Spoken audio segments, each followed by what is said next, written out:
we'll certainly be giving you details of what we expect tomorrow in court over the same matter. Meanwhile, the National Assembly and the Senate are set to lock horns again in what is clearly an open and deliberate fomenting of a legal crisis.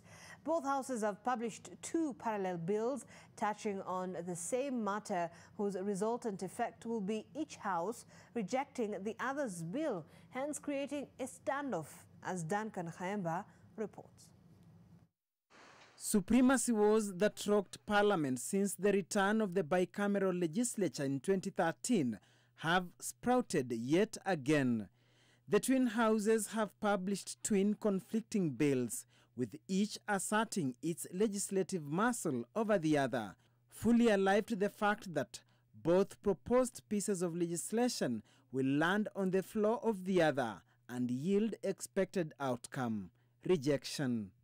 The two bills are the County Government's Revenue Raising Process Bill and the Equalization Fund Administration Bill.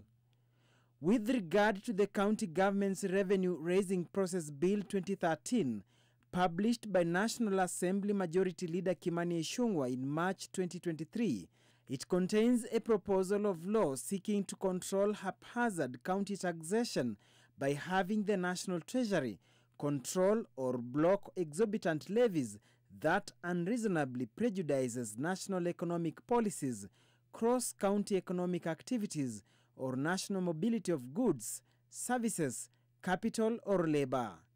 The bill is seeking to have the national government determine how counties impose taxes, issue waivers, and tax exemptions.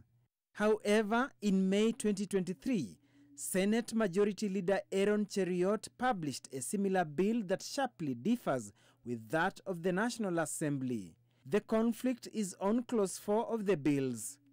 National Assembly is proposing that where county government intends to impose a tax, fee, or charge, the County Executive for Finance shall, 10 months before the commencement of the financial year, submit particulars of the proposal to the National Treasury and the Commission on Revenue Allocation.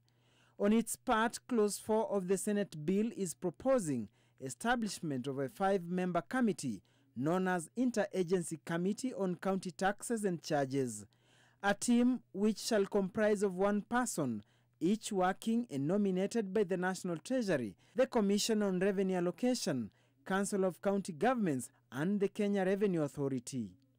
Insiders in the Senate are accusing the National Assembly of colluding with the national government to suppress counties.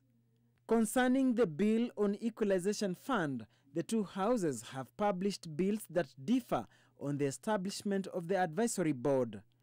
Whereas the National Assembly bill published by Tiaty Member of Parliament William Kamket proposes that a chairperson of the board shall be appointed by the President with approval of the National Assembly, Senate Chairperson of the Finance Committee Ali Roberts' bill proposes that the board chair shall be appointed by Treasury Cabinet Secretary and shall include, among others, one person from a pastoralist community nominated by the National Assembly, one person nominated by the Senate, one person nominated by the Council of Governors drawn from areas identified as marginalized by the Commission on Revenue Allocation.